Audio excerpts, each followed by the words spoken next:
Okay, so I just want you guys to just pretend that we're on the floor of the New York Stock Exchange and I'm standing on a fucking scaffold built over the set of Squawk on the Street, alright? Sometimes I wish that there was a room at the New York Stock Exchange, you know what I mean? Because I work at a stock trading firm and that is like the one area that you really cannot do any jokes on. Nobody gets it. But you will get them, don't you worry, okay? I just wish that there was a room at the New York Stock Exchange and I could get up there and be like, dude, there was a Jeopardy category on transfer agents. I would just run that shit, right? Yeah.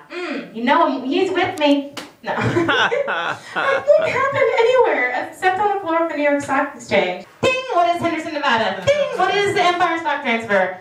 What is $66? But the most interesting part of the job is that CNBC is on all day long in the background. Are you all familiar with CNBC? It's the business news network, and that's the one with all the stocks going on the bottom and everything. And the people, the anchors on there, they are my coworkers practically because they are there in that same spot every day. They come on at their times, and it's this kind of psychological thing. And the first thing that I see when I walk into work every day is Melissa Lee. And you don't know who she is, but let me just say, she is about as interesting as mustard. Like, she is the most boring thing, and when I first see, I walk in there at 5:30 in the morning, and Melissa Lee is not what I want to see. She's literally like this, like, hello guys, welcome to Squawk on the Street. When we come back, we'll be talking about Kellogg's. Like, that's exactly how she is. Anyway, they do try to make it a little bit fun though, and sometimes, lately they've been having a DJ, and I'm just like, sometimes I'm like, damn, CNBC, tip your DJ. Like, they're playing my jams today. No, recently it was this one. I just feel the need to share it. It was this. And this is how they do it. They're serious. They're like, when we come back, everybody, we'll tell you which CEO uses a banana as a paperweight.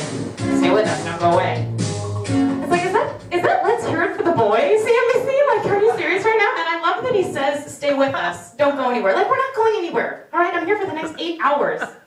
But I will say, between the hours of 6 a.m. and 2 p.m., I am just constantly on Twitter because I'm at work, and that is quite early. Yes, I know, because it's the stock market hours. I work in the stock, financial industry. Me, I know. Can you see that? Yeah. No. Don't think highly of me. Don't think I can handle something, Tanya. I can't. No, but I'm so much on Twitter too. If you make like a tiny little typo and you catch yourself a second after posting it and then you delete it and then repost it, I'm gonna see that. That's how much I'm on Twitter right now. Only between the hours of 6 a.m. and 2 p.m. and then after that it's like, I don't care. But I follow all of the CNBC people on Twitter because they are like my coworkers, and especially the women, because there is a complete lack of estrogen where I work, right? I work with no women. And I need that, okay? I need that in my life. So the women of CNBC, I follow them all on Twitter, and it's almost as if they are my coworkers, right? And we are, it's a little community. And because I follow them on Twitter, I feel like I'm in on all of their little jokes and conversations, and we're friends. But I will ask these celebrities those questions that I want to know. Like, what time were you born? And they will respond. But we ask them these goony questions. It's like, Red, Cheesecake, and Love Actually. Those are Taylor Swift's, vitals, okay? We don't need to ask her these questions 18,000 times. We know. Let's ask her something, what is your political stance on, gay marriage? Let's ask her something aside from what we already know. How many times are I gonna fucking hear white? So yeah, we know what Taylor Swift's favorite fucking color is. And we ask her something of substance. But the only people that I've met are, the women of CNBC, because it's just constantly going in the background. Anybody know who Maria Bartiromo is? No, Maria Bartiromo is arguably the most famous woman in financial news, okay? She's hysterical, and she doesn't try because she's so serious. This is pretty much Maria Bartiromo. She has her little show. It's called The Closing Bell, and it's between the Closing Bell, and I get really excited when The Closing Bell comes on because that means I only have 2 hours left of work. Maria Bartiromo, Closing Bell. And she does a little thing. She's like, "Hey everybody, I'm Maria Bartiromo. Welcome to The Closing Bell. Final stretch of the trading day. Tausche up 15 points." And she's real serious. She knows her shit. She's been in the biz for decades, right? But at 4 o'clock, right? But it's California time. It's 1 o'clock. That is where she has her special little line that she says, and it's just hysterical to me. And I look so forward to her saying that line because it means I only have 1 hour left of work. And she goes, thank you. She goes, and it is 4 o'clock on Wall Street, do you know where your money is? Hi, I'm Marie Bartiromo, welcome to the closing bell. It's great, it's fucking great. And I love doing that voice, and in my subjective reality, like I can see her going up there and being like, the Dow's up 15 points and Procter & Gamble's up 15 points too. You know, Bill, I have a theory about this. They own Tampax, and that shit's expensive, right? You just fucking bleed on that shit, throw it away 3 hours later, people are gonna buy this shit. It's gonna go up. Procter & Gamble, goodbye guys, I'm Marie Bartiromo, welcome to the closing bell. That's how she talks, like and I think to myself, like, does she talk that way normally? Like, this steak is completely well done. I thought I asked for the steak medium rare. What is this? I'm Marie Bartiromo, welcome to the closing bell. But that voice, God, I love that voice so much. And if you put a little bit more of a drawl on it, it is this Lawndale High principle from Daria. Do you remember that? Lawndale High, Daria Morgendorfer. You know, like if Maria Bartiromo continues on the path that she's on, she'll be like 60 hosting the closing bell, like, it's 4 o'clock on Wall Street. Do you know where your money is? I'm Maria Bartiromo. Welcome to the closing bell. Like, all haggardy. But she has been in the business for quite some time, and she has the most crucial time slot, you know, so she's gained her spot there. And there's a girl there. Her name is Mandy Drury, right? And she's Australian. And she is the babe, right? She's the babe of the women I work with, because I work with so many. You know, there's Courtney Reagan, Kayla, Tausche. It's really hard to keep up, but, like, she's gorgeous, and she's got the accent, and you know, like, all these broker men have nothing better to do with their lives. No, seriously, these people will upload clips of her because she'll show, like, a hint of cleavage. Hint. There's a YouTube video that says, Mandy Drury, hint of cleavage, and they literally cross-dissolve out the parts where the crawl is covering her cleavage. They're like, nope.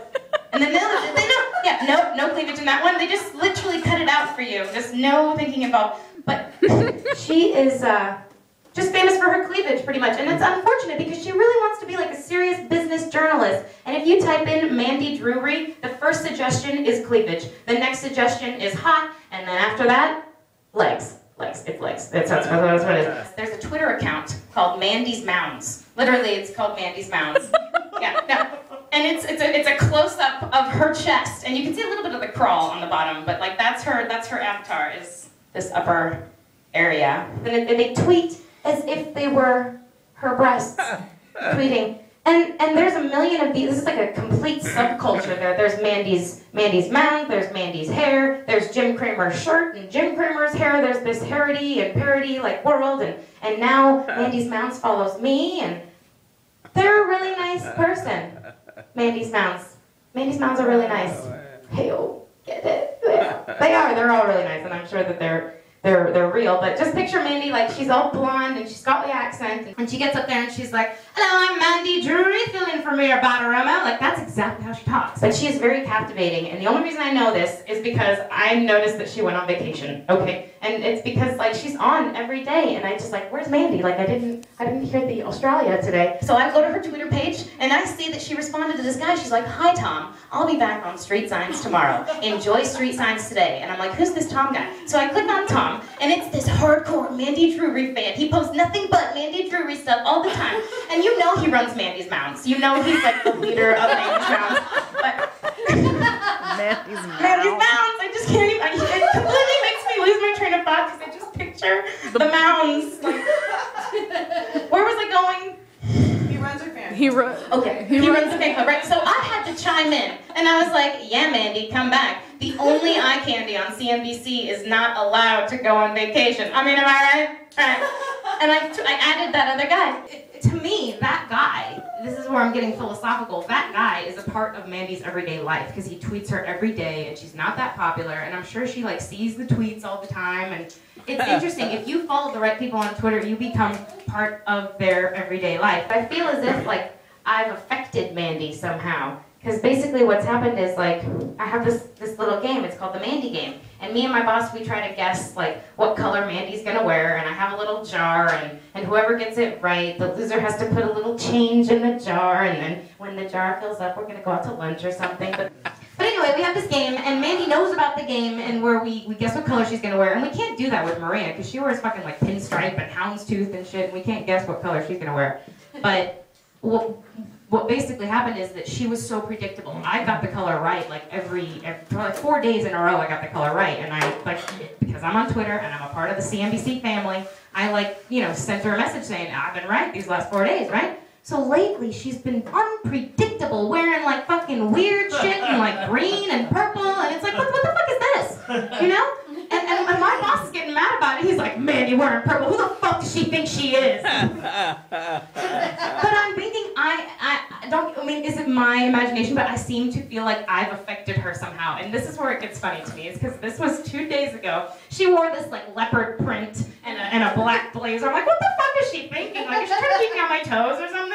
And so midway through the episode, like, she takes off her jacket, and I could not help but notice like how self-conscious she was about her arms. She was doing like this and this, and it's like, I never see Mandy in sleeveless things, and now I know why. She's so self-conscious about it. And I realized, like, in trying to fuck me over, she inadvertently fucked herself over wearing that sleeveless thing. I was thinking, like, she was putting on her clothes in the morning, like, oh, she'll never guess what I'm gonna wear today, you know? Like, this is all in my imagination, but I felt bad about it. So I sent her a message. I was like, Mandy, killer curveball with the leopard print today, but please don't be self-conscious about your arms. Like, you could wear a potato sack and look pretty. Mandy?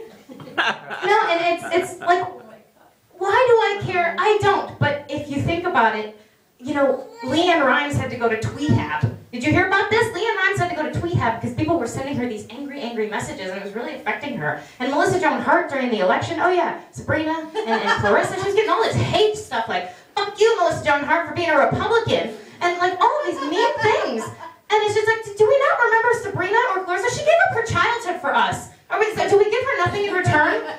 On Twitter, I'll also find these people who would appreciate what I'm talking about right this very second, like me, trapped and confined with CNBC for 8 hours a day. And like, you know, when you go into work and you think, gee, I remember when I met Joey. And it's like, yeah, I go into work, I'm like, yeah, I remember when I met Kayla Tausche. When I saw her on the TV is what I mean, when I first saw her. And it was during that storm. She was wearing a big old coat that was far too big for her, and I thought, gee, she looks a lot like Miss Monson, my 11th grade chemistry teacher. A little bit of transference right there. But it's not real. I haven't ever met these people, but I follow them all on Twitter, and I know about them. Like, I know she likes to run, and it's this incredible world to me, because it used to be that you would write a fan letter and send it to them, and like, oh, gee, I hope they respond. Oh, I hope they get my letter, and you would never know. And now you send 1 or 2 tweets, and you're like, you know, I tweeted her fucking 3 times, and that bitch didn't respond to me. You know what I'm saying? Like, it's violent. I tweet people the way I want to be tweeted. I heard my friend say that once, and I just think it's the cutest thing.